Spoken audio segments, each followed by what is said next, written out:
Okay, it feels important to say this. I am not pulling my perspective on Israel-Palestine out of my ass, okay? I'm not just guessing that Israel is committing a genocide against Palestine. I have studied and researched this. I have bona fides, and I will share them. First of all, I'm a Jewish woman.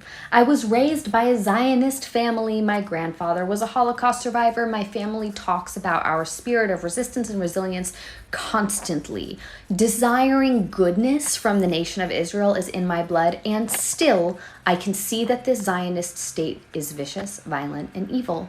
If someone who is raised by a Zionist family, by people who believe that Israel has the right to exist and that it is our salvation, if I can overcome my pro-Israel bias and learn about this conflict, so can you. And frankly, I should not be calling it a conflict, it's a genocide.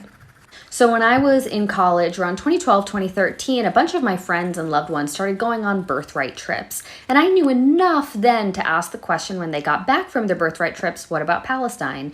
And when these people I love, admire, and respect started talking about Palestinians and using language like terrorists, I knew I had to learn more. I also knew that I wanted to go on birthright, and I was nervous about being brainwashed by the trip, and I should have been nervous. So before I went on birthright, I decided at my small liberal arts school in Massachusetts to get a well-rounded perspective, educational perspective on Israeli-Palestinian politics.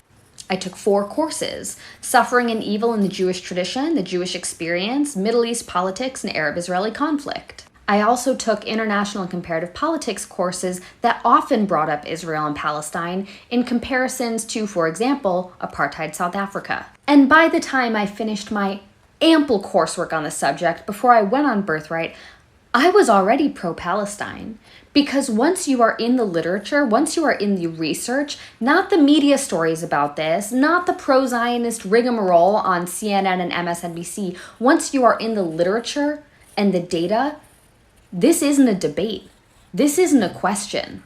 People talk about Israel-Palestine like it is incredibly complicated, and I reject that premise. It is not. We know that anti-Semitism exists globally, right? We know that Jews are not the most beloved population in the world. We know that Britain has a colonial history and they have taken on colonial projects even through the 20th and 21st centuries. Essentially, Britain already wanted to colonize Palestine. So did the United States. And at the end of World War II, Britain and the US got to talking and they thought, who do we want to exploit for military labor someplace that is surrounded by brown people so that we can rape and pillage land that we don't currently have access to? Where's one part of the globe we haven't effectively colonized yet? And there was Palestine.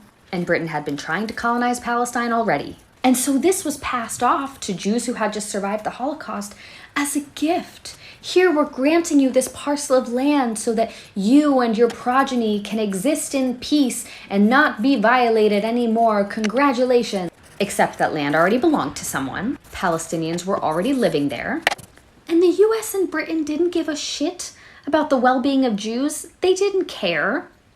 This wasn't a gift for Jews. This was always intended to be a trap of, you do our military labor for us. We'll put you here and we'll grant you this parcel of land that already belongs to someone that there are already people on. And in return, you will rape and pillage that land for us and we'll just all share in the wealth.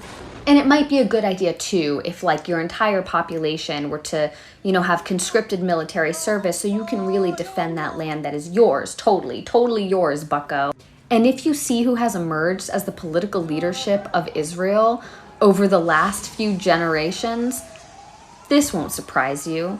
This insidiousness will not surprise you. This is how you get Benjamin Netanyahu, someone who absolutely agrees to the premise of Israel as a Zionist ethno-nationalist state, who says, we are here for one thing and one thing only, is to garner as much wealth from this earth that we have, as much tourist property from this plot of land, convert it to dollars, and build up a military so mighty, a military apparatus so great that we wind up producing the world's weaponry.